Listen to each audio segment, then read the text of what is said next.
Hi, my name is Ron Stanford, I'm Jeff Thompson. and today we will be teaching you about systems and equipment malfunctions. All right, I'll get us started with our first lesson. But before we get started, we'll look at our main resource for today.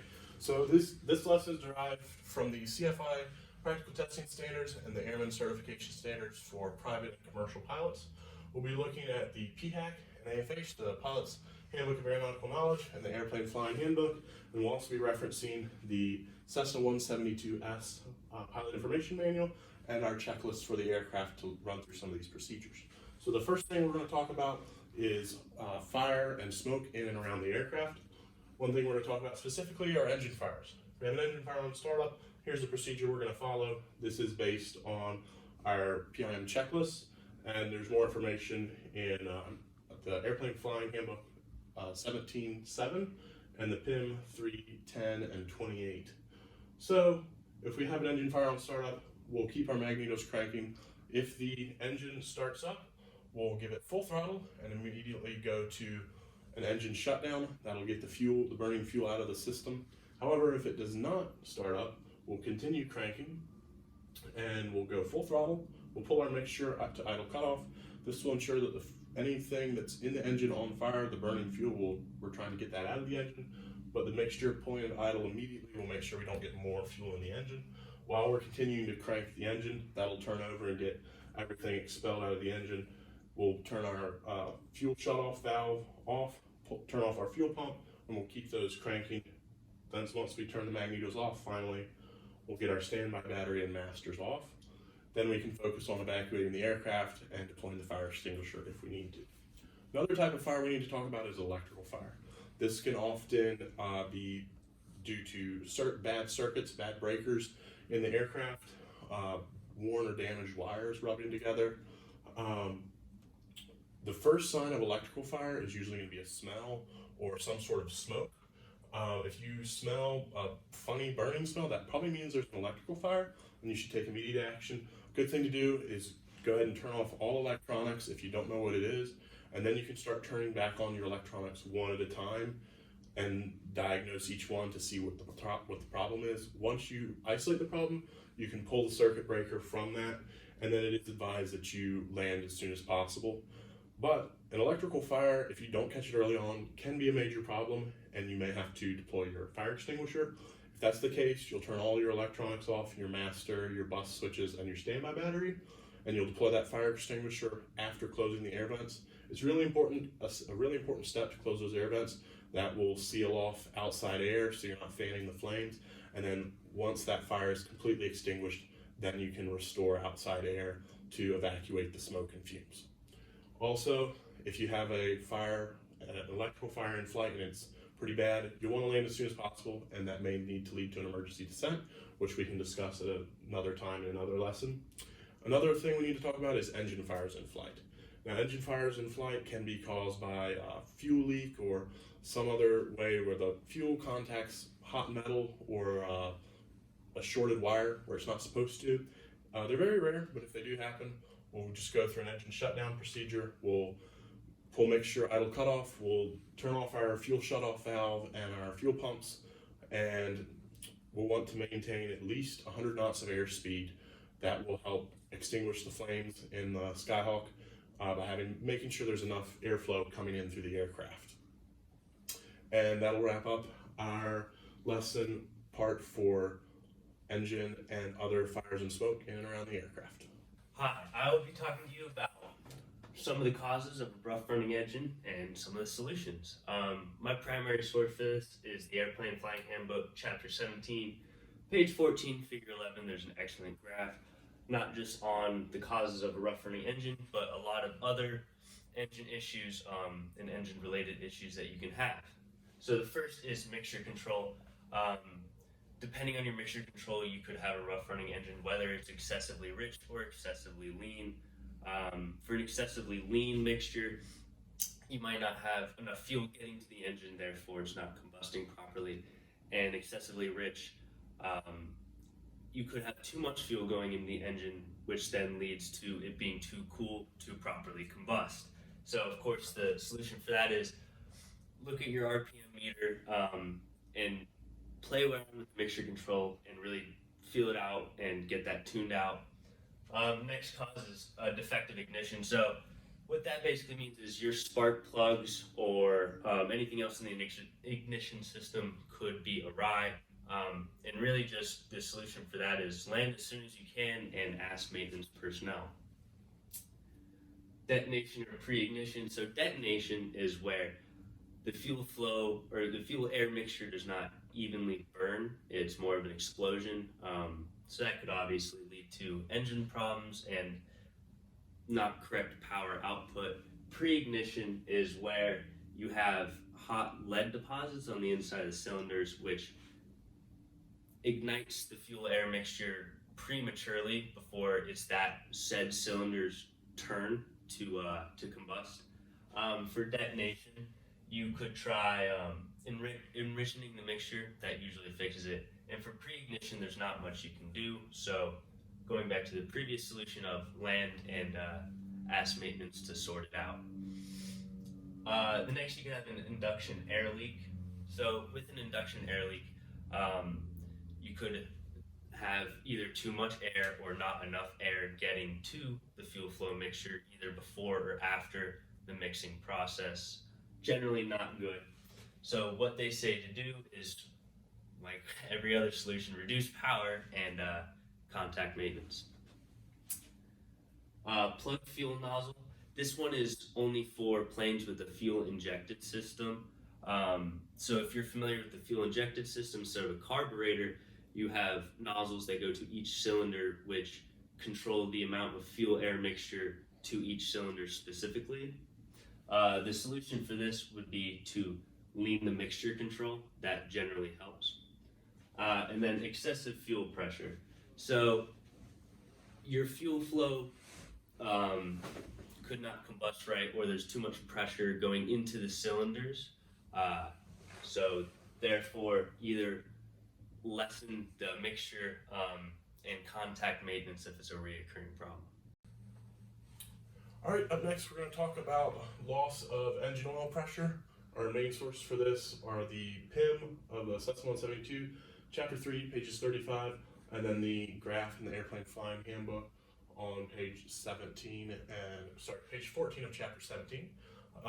That shows more on that graph of different diagnoses and problems with your engine oil pressure. So the first and the easiest solution is if you notice a drop in engine oil pressure, either a slow drop or a sudden drop, it may just be an instrument error. That's the best possible outcome. Check your other engine instruments to see if they're all working well. If they are working well, it may just be instrument error, and it's advisable that you land immediately, at least as soon as possible, and have maintenance to check it out. However, if you check those instrument gauges, if you check those instruments for the engine, and you also notice that the oil temperature is climbing or is already spiked and is out of limits, that means that an engine failure is most likely imminent, and you need to get the aircraft on the ground as soon as possible. Now, if that is the case, you may have to do a forced landing, which does not mean land as soon as practical, or land when you feel like it. That means get the airplane on the ground, because that engine is not going to last too much longer. So if that's the case, if you're close to an airport, that's great, go to the airport. But if you're miles and miles away from an airport and you can't get there in a very speedy way, the most advisable thing to do is land in a field, or if you have an open highway or other flat area of ground, land there first and do it using the minimum power necessary. The more you put strain on that engine, the more likely it is to quit. So if you are going to land somewhere nearby, you can use minor power adjustments to get you where you need to go while you still have power. If you try and use full power to get you out of there and get you to the airport, you're most likely going to cause engine failure even sooner, and that's not where you want to be. So like I said, land immediately, get on the ground, declare an emergency with ATC. If you need to use an emergency descent, you can, but just land normally with minimum RPM necessary. And yeah, from there, you got an airplane to get out of a ditch or in a field, so good luck with that. Now I'll be talking to you about fuel starvation. Fuel starvation is indicative of a rough running engine. That's one easy way to tell. Another easy way to tell is look at your fuel flow gauge. Two terms to clear up is the difference between fuel exhaustion and fuel starvation. Fuel exhaustion is generally referred to any time you have run out of fuel. There's no more fuel left in your tank, in your lines, therefore, there's no more possibility of fuel getting towards your engine. Fuel starvation is all of the other reasons why fuel wouldn't get to your engine, but you still have fuel. So, what are some of those reasons? Vapor lock. You hear the word vapor lock a lot when in reference to starting the plane on hot days. Vapor lock is essentially air bubbles in the fuel lines which prevent fuel from properly flowing to the engine. A couple different solutions. One, use your electrically driven fuel pump. Try to clear lines like that. And if all else fails, contact maintenance and get the lines bled. Contaminated fuel. This is why sumping your airplane is very important. You want to start with the bottommost sump and work your way to the topmost sump. Therefore, you make sure that there's no contaminants or water in your fuel that could lead to cutting off your engine in flight or your fuel selector valve. Everyone's been flying at one point or another, looked down and forgot to switch it to both. So that should be one of the first things you look at if you question that you're in a fuel starvation situation, is look at your fuel selector valve and see if it's on the right one. Flip it between them. Your fuel filter. If your fuel filter becomes clogged with enough contaminants, it could completely restrict the flow of fuel to your engine. There's not much you can do to fix this as a pilot besides contact maintenance and have them look at it. Your fuel pump, engine-driven fuel pumps can quit. It's not exceedingly common, but it's always something to be aware of.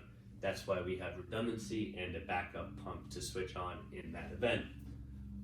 My primary sources, I'll be saying PIM, Chapter 3, which is emergencies, and Chapter 7, which is systems. You can get a better idea of these components I'm talking about, where they're located and what they do and connect to.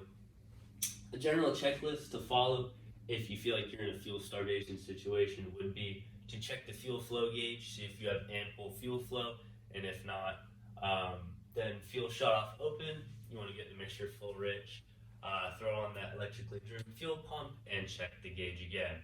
If all else fails, an emergency landing is always acceptable. Alright, so the next thing we're talking about is engine overheating. So this could be simply a problem with how you're operating the aircraft. It's not necessarily a mechanical issue, and a lot of the fixes to this are pretty simple and pretty easy. And a lot of times an engine overheating is not a immediate emergency if you catch it early on and make quick adjustments to solve the problem. Really the mechanical issue that it could be is it could be an oil problem. You might have low oil, could be oil pressure or an oil circulation problem. That's in a case where you're going to just want to get the aircraft on the ground as soon as you can. That's one of the mechanical issues it can be, but a lot of the other times it's just an operational issue with how you're operating the aircraft. So a big thing is airflow. If you're not getting proper airflow over the engine, that can easily cause it to overheat. Especially with smaller aircraft, they don't have radiators, they are air cooled. The baffles on the engine are what help cool the aircraft, and if you're not getting sufficient airflow over those, you're going to have engine overheating in a hurry.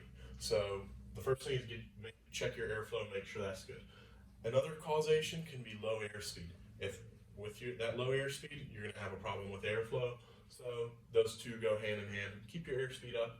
A good thing for this is to remember VY speed. So our Cessna 172S, our VY airspeed gives us a good rate of climb, but it also gives us good airflow over the engine.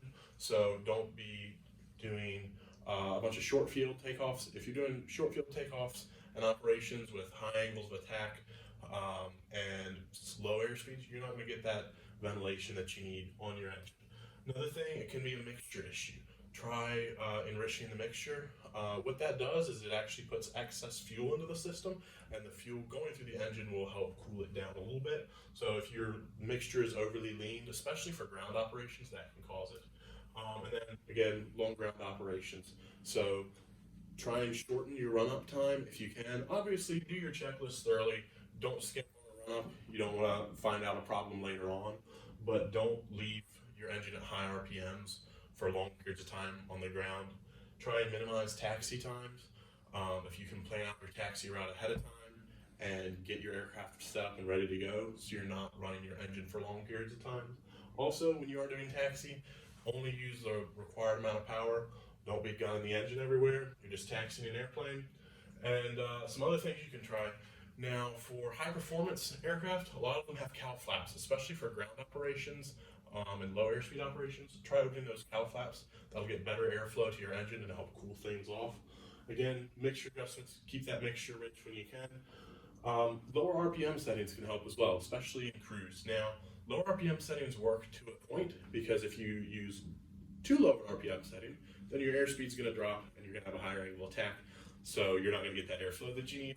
But to a point, lower RPM settings can help reduce your ground time. And then just a good way to monitor your engine temperature is to check your oil temperature gauge, your engine temperature gauges, and then your cylinder head temperature gauges. Those cylinder head temperature gauges will help you specifically with your mixture leaning, and those will all help you keep an eye on how your engine is doing and keep it running in peak performance. So now I'll be talking about hydraulic malfunctions. So for the plane that we use, the Cessna 172S model, we don't have too much in terms of hydraulics besides our braking system. So here I've drawn a crude diagram of the braking system in our plane. We have the master cylinders for the pilot pedals. The blue lines are the hydraulic lines that go over to the co-pilot pedals, and that's where the vented plugs are. Those lines go to the parking brake valve, and that goes down to the pressure plate and the brake disc. So on the Cessna, we have single slotted hydraulically actuated disc type brakes. So some ways you could tell if your brakes are giving out or going on you, specifically related to the hydraulic aspect of it. Hydraulic fluid for our plane is orange. So when you're doing your pre-flight and you're walking around and you look at that tire, make sure to also look at the ramp underneath the tire to see if there's any orange fluid that indicates a leak or a torn line in your brake system. You definitely want to catch that in your pre-flight rather than on your taxi or your takeoff. If you don't catch it on your pre-flight, some things to notice while you're taxiing, you're trying to steer or brake. Your brakes will feel smooth, mushy, spongy. They generally won't work. Hopefully, they'll work well enough for you to get stopped, shut your engine off, and get it back to maintenance. But if not, try to shut your engine off. If all of your brake pressure is gone, you don't have much in terms of stopping besides shut your engine off, and if all else fails, put it in the grass if it's going to start rolling down a hill or not. Besides that, if you ever catch yourself in a scenario where you happen to be in an airplane with retractable landing gear, I'm not going to go into the entire hydraulic system for one of those planes, but one really important piece of information that you should know is that if you ever have an hydraulic failure with your landing gear up in flight, there will be a red knob with a safety latch on it. That will be the emergency gear release. Pull off the safety latch, pull the red knob, the gears through equalization of pressure and gravity will swing down, lock down. The only other thing to mention with that is don't do that more than once unless you're in a training scenario. All right, up next, we're going to talk about alternator, generator failures, and other electrical system malfunctions. So, first off, if you have an alternator or generator failure, that's basically your power source that's recharging your battery. If you have one of those, you're not going to lose everything immediately, but that does mean your battery is not being replenished with charge. If you catch this immediately, you probably still have some useful battery life left. However, if this has been a slow deterioration or you haven't been staying on top of your instruments, you may have already lost most of your battery charge and you may not have anything left to use. So, first thing you want to do is reduce your battery load if you have an alternator failure. If you reduce that battery load, that'll give you the best useful life of the juice you have in your battery still left. You'll need to notify ATC and plan on landing as soon as possible. And avoid use of flaps. This is a big deal if you have electric flaps. Now, if you're flying an old school aircraft that still has manual flap lever, great, you can use that. But if you have electric flaps like we do in our Cessna 172s, they cannot be retracted once the battery dies. They take up a lot of juice, so if you put those flaps down to land, that's going to deplete your battery. And if your battery goes out in the process of landing and you need to do a go around, your flaps are down and you're not going to have any climb performance. So it's best to not use flaps when you're doing any of these operations. Another problem you might face is low volts. So if you have low volts on the ground, try increasing the RPMs above 1000. A lot of times it's just insufficient rate of charge because you have low RPMs, which is not spinning your alternator fast enough. That'll usually fix it. If that doesn't change, try cycling the alternator master switch. And once it's turned off, check the circuit breaker for the alternator. That may be a causing factor. And then turn your alternator switch back on. If that doesn't work, turn your alternator off and start reducing power load. Then go back to this step again, reduce your power load, talk to ATC and land. Another problem you might face is high volts. Now this is an overcharge of the battery and can be very dangerous because your battery is only meant to take a certain amount of charge and only a certain power load, and if your alternator is putting too much load in your battery, that can be dangerous.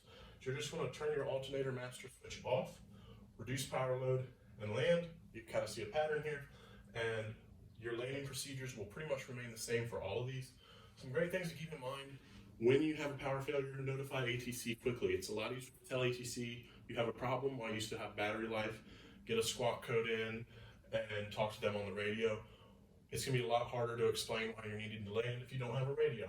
So another thing, again, don't use flaps. Super important if they're electric flaps.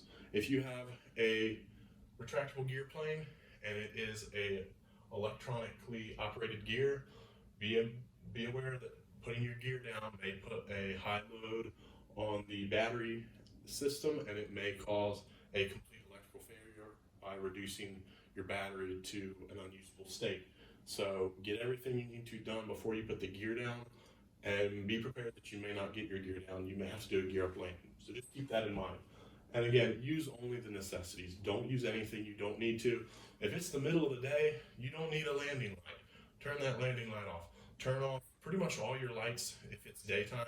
If it's night, you still might want to have some lights on so you can see where you're going and ATC can see you. But don't turn off if you need it. But most things you can do without. Again, if it's a clear VFR day, turn off some of your buses and just operate off the standby battery. Turn off your bus 1 and bus 2 switch if you're in a 172. That'll get rid of your MFD, but you don't really need that if you are VFR and can find your way back to the airport. So just keep those things in mind and you'll be just fine if you have an electrical failure. So now I'll be talking to you about carburetor and induction icing. So the first thing you can come to expect if you have carburetor or induction icing is a loss of RPM and some engine roughness. This could go back to the partial loss of power engine roughness slide, but we're doing it here.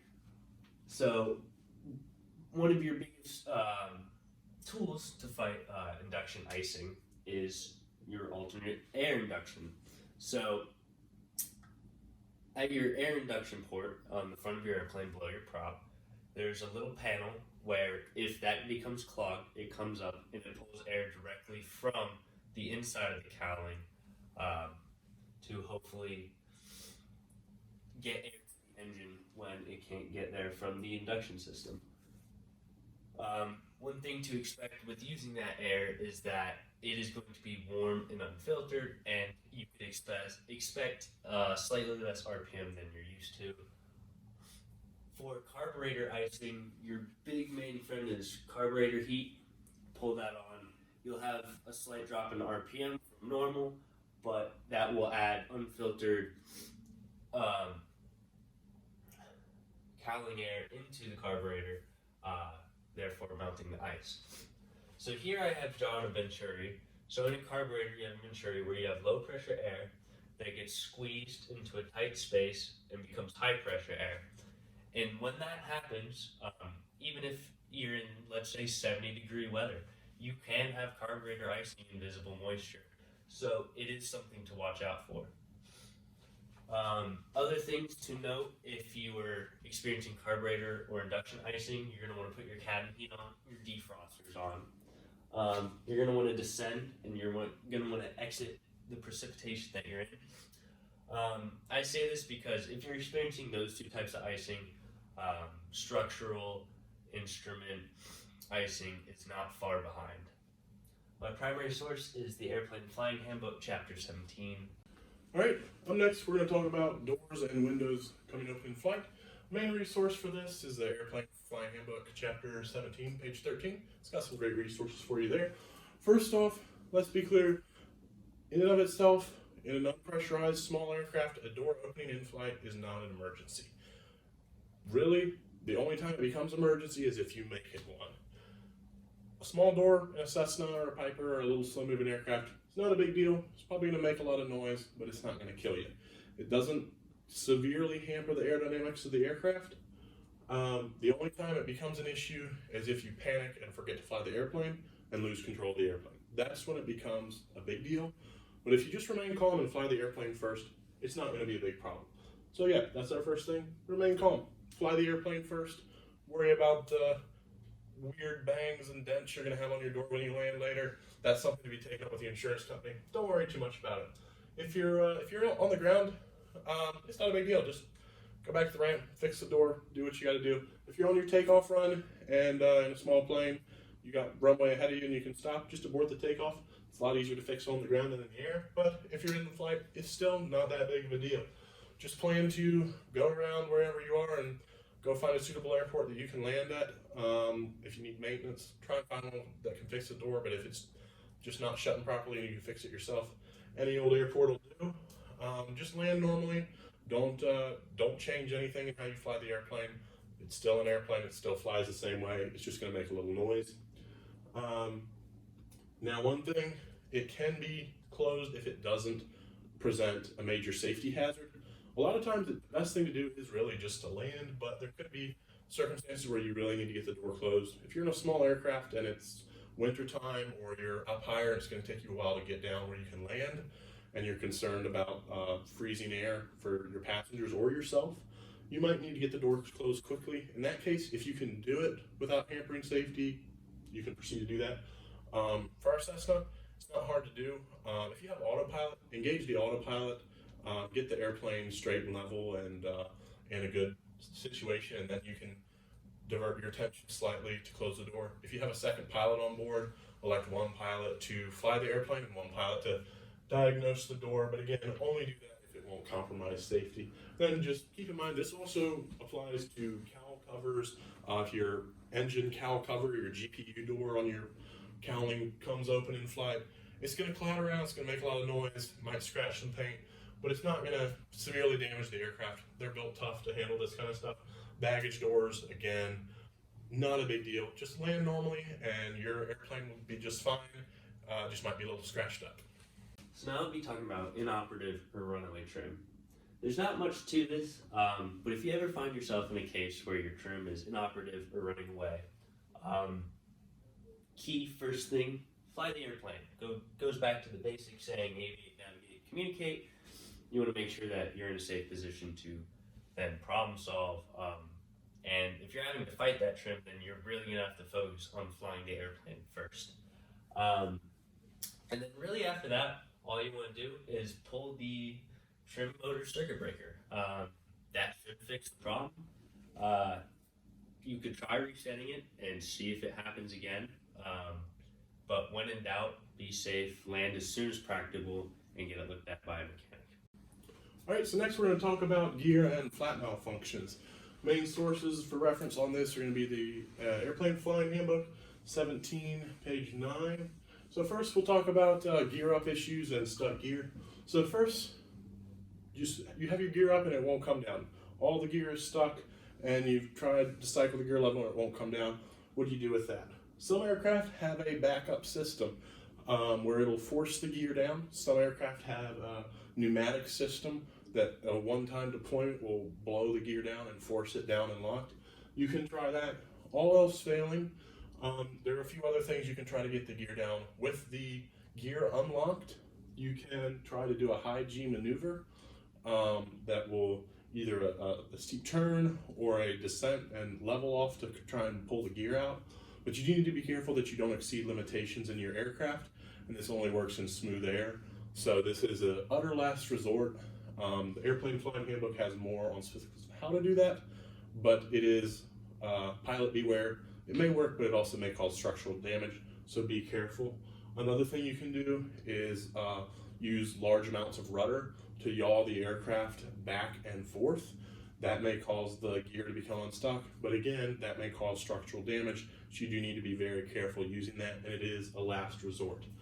In small aircraft, a gear up landing may be what you're stuck with, but it's not the end of the world. Gear up landings happen semi-commonly, and as long as you keep your head on straight and follow your checklist, you should be okay. So if you do have to land, consider landing on a paved runway. I know a paved runway sounds like a hard surface, and it is, but it's actually oftentimes less dangerous to land on paved runways than grass strips. Although paved runways can cause sparks. If you have a small aircraft made out of aluminum, that's not really an issue.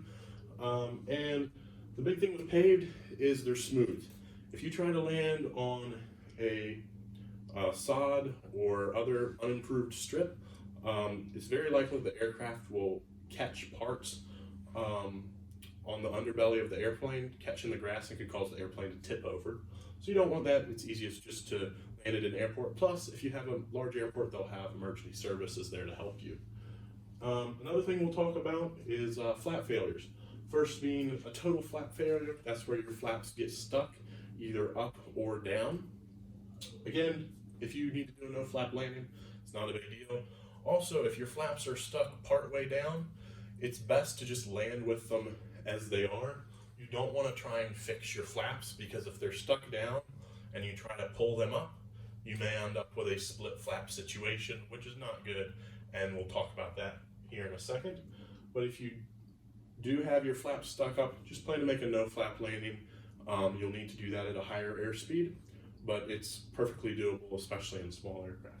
Finally, a split flap. This one may be a little bit harder to deal with than a total flap failure. This can also be called an asymmetrical flap malfunction. It's where one flap is stuck down or partially down and the other flap is stuck up or not all the way up, and they are providing different amounts of drag and performance on each wing. So for instance, on this aircraft up here, we might have a split flap situation if this left flap extended, but our right flap stayed up. Now, what this is going to do is it's going to cause more drag, and it's going to cause a roll moment on the left wing, causing the left wing to go up.